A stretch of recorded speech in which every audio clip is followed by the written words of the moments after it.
You got a match going on simultaneously. He's kind of bogged down. The Swiss have a lot of elves, Angler and Aquatex. The Austrians have a couple of hand servants and a mud bottom plus a harasser. So it's still 30-28 over on the other table. Certainly, we'd be bringing you coverage of that table if when this match ends. We're already in single digits here on the Sonnenberg side. And it feels even worse than that. They're losing on the board, they're losing on life totals, and they're losing sort of strategically. Right. This is just not the tempo and the timing that they wanted to play. Right. And this is always the problem that people have with weenie strategies in limited. Absolutely. This thing built around a mana curve. And yeah, you hiccup and you're just dead. You don't have the card quality that you need to come back in the mid game. Right. You don't have the card advantage or the super powerful spells. That's what most people value in their drafting strategy. Right. Sommersberger obviously has made a great career living. Oh, well, here comes the alpha. Almost everybody goes all in. Sunrise Sovereign. Sovereign came down. So the now, Giants are huge. Now the Changeling is +2 in Trample, and the Blind Spot is +2. Both Changelings, right? Or just his? Oh, just his, right.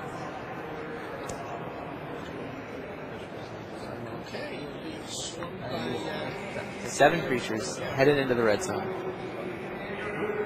4 potential blockers, plus the Dowser can shrink somebody. It's hard to see how they can make a super profitable block. Huh. Shinari and Huber just kind of watching. And again, even in this situation, deep tread narrow, very small. Can't really even get into a tussle with it. Right. Look at the situation like trading Dowser for the Fake Blade Roll.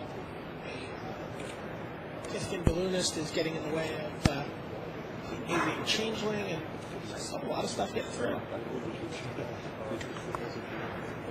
Aquatex is in front of Woodland Changeling. Some freaking Riker talking, pointing, trying to figure out what's the most productive block we can make here. They'd like to keep some creatures alive to block again next turn. But that's not really the winning plan in general. Like, keeping creatures alive so you can block again. Better than dying. Yeah. Looks like they settled on these blocks. Combat.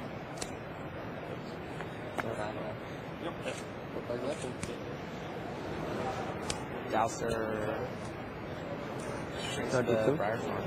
Well, Aquatex pumps the Deep Marrow. Dowser. Right. Aquatex pumps the Marrow, Dowser shrinks that.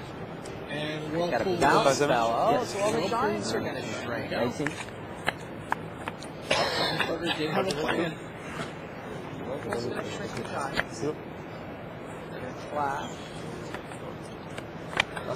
Secure Mountains. Wins the clash. Yeah. So, Giant Lord back in Janari's hands. Now, Changeling the Balloonist trade, right? Yes. That's better. Blind Spot only goes 4. Nein, warte. Oh. Still significantly more creatures on the other side of the table. Sure. But that was that bounce goes. Sunrise Sovereign. Yeah, no, there it is. And so Switzerland behind Christoph Huber and Raphael Gennari wins their match. Now it all comes down to the other team. If Nico Boni and Manuel Bucher can win, then Switzerland is the world team champion. If Thomas Pryor and Stefan Stradner can win, we're going to have a playoff. All right, meanwhile, we will be moving our cameras to the other match. Switzerland won. Boni has double Judge Occurrence.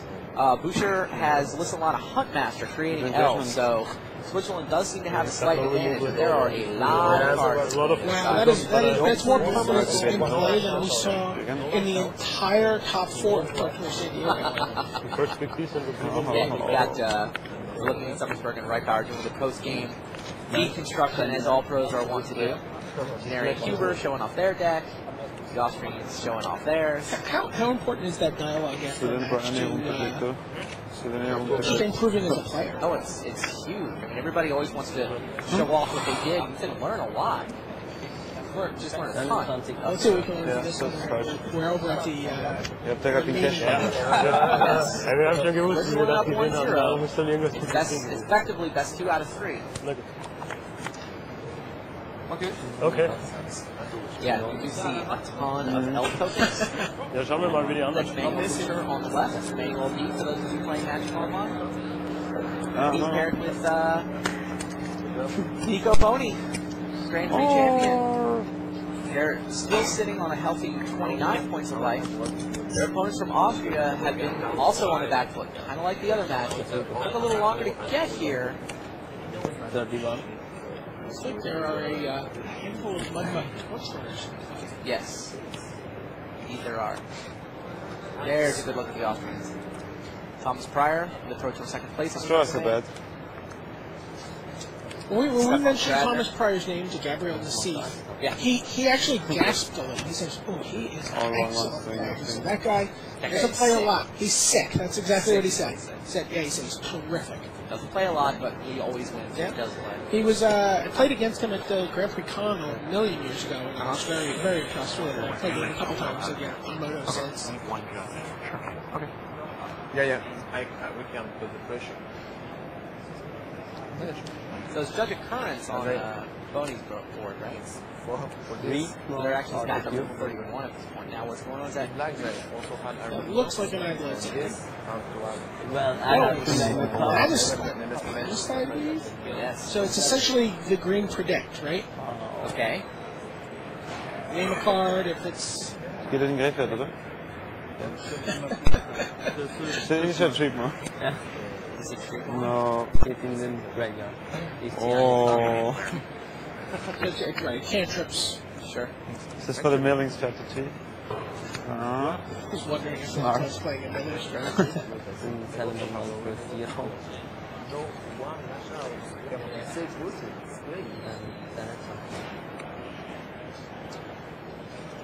Got a rundown of everything that's in play for you. On Austria's side of the table, there's a triple mud button, a harasser, a leaf rider, Pestermite, a dowser, and 2 Hanser. Triple mud button is just. I can't figure out how to get through one mud button. Never seems profitable somehow. Yeah, it's 3 mud buttons and a harasser, so just combat on the ground is just not going to be relevant this game. I mean, decking is. They joked about it, but that's an actual consideration in this game. Sure. The Swiss have Lissalana, 3 elves, Skeletal Changeling, Muldrifter, 2 Judge of Currents, Aquatex, and Stony Brook Anchor. So 2 Judge of Currents, they can gain enough life. Yeah, I mean, we might be settled in for the long with this deck. Yeah, I can't imagine some scenario. Well, you need flyers, right? There is a Muldrifter in play on the Swiss side. It looks like it's pecking away from Pricing the you. Goblins Well, looks there's really a good. Silver Gold Dowser, dulling its. We need a final levels. Right, but the Angler can win that fight, right? Oh, but the Aquatex is able to give stuff Island Walk, so we can sneak some damage through Did I there play around this time? from the Swiss side of the table. No, you Did I didn't. play around this No, you time? didn't. Yeah, I mean, they've got a Muldrifter and an Island Walker, so each turn, something gets Island Walk, the Island Walker and the Flyer come over. Something gets shrunk The Dowser less shrinks strong, one, yeah, but shrunk. you're basically able to attack for about 2 turns. and gain a little life in the process. Was it is Judge of Currents the one they're choosing to attack with? Is that how it's working? That's what it looks like. Yeah. Cool. Whee! For a combo. So what ways does Stradner have to sacrifice his mud buttons? Yeah. He does have 2 fodder launches. Fodder launch is sacrifice a goblin, target creature gains -5/-5. Target that creature's controller loses 5 life. He's got 2 of those? He's got 2 of those. Focus done. So he's able to do something like that. Yeah, triple mud button with 2 of those. Sounds really good. Got a consuming bonfire. He's got a pair of lash outs. This has a lowland oath, which he can. The old stone throwing devils.